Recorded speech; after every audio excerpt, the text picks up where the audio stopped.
Selamat pagi anak-anak, apa kabar anak-anak pada pagi hari ini? Semoga semuanya dalam keadaan sehat ya.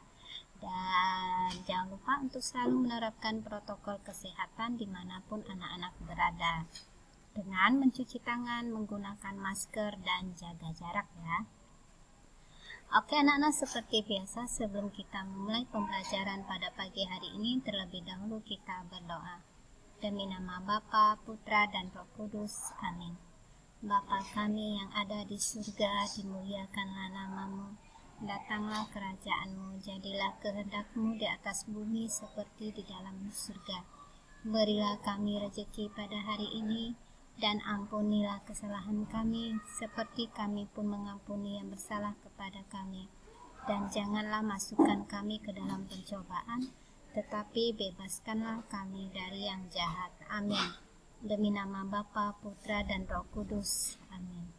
Oke anak-anak, pada pagi hari ini kita mempelajari tema 6 ya, tentang energi dan perubahannya, subtema 2 perubahan energi, pembelajaran 5. Nah, dalam pembelajaran 5 ini ada 2 perilaku hemat energi, menghitung lama waktu. Nah, itu materi yang kita pelajari pada pagi hari ini.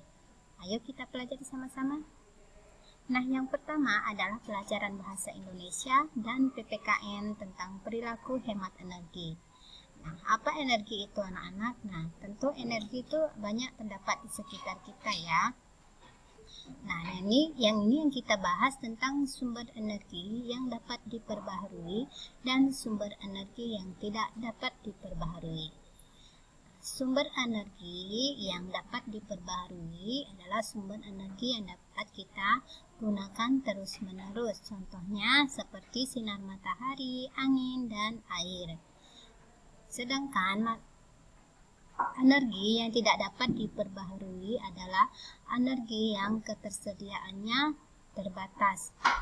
Dan kita bisa menggunakannya saat ada ya anak-anak, dan tidak bisa kita gunakan terus-menerus karena sumber energi tersebut bisa habis. Contohnya gas alam, apalagi batu bara,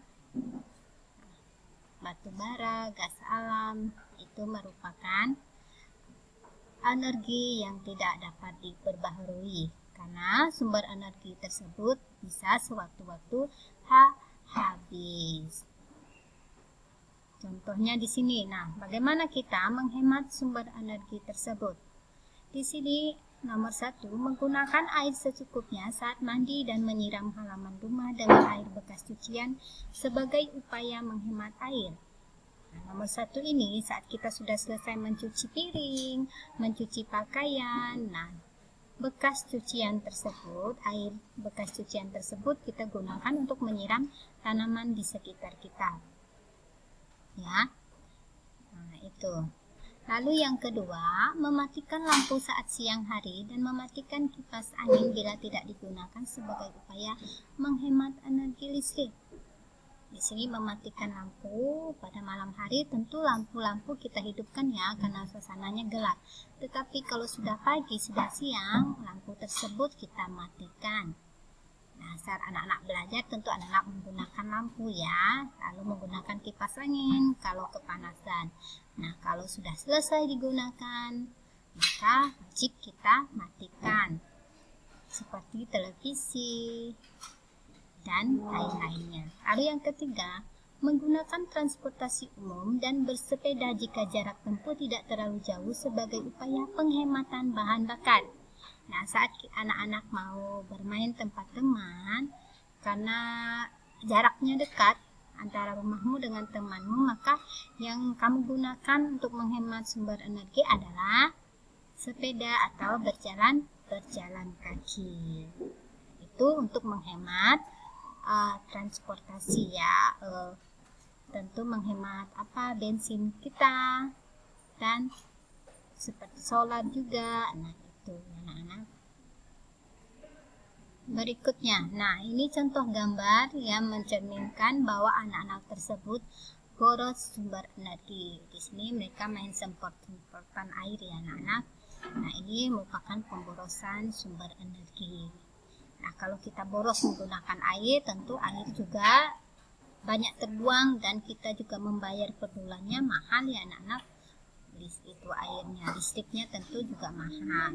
Nah, ini contohnya juga anak-anak perbuatannya yang tidak terpuji, yang tidak bisa kita contohi ya. Nah, TV-nya menyala, laptopnya menyala, sedangkan dia tidur. Nah, ini merupakan pemborosan sumber energi listrik. Nah, padahal sumber tersebut bisa habis jika kita gunakan dengan boros. Sekarang pelajaran matematika menghitung lama waktu.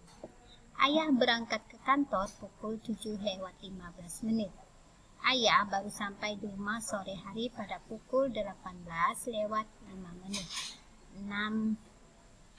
Pukul 6 ya, lewat 5 menit.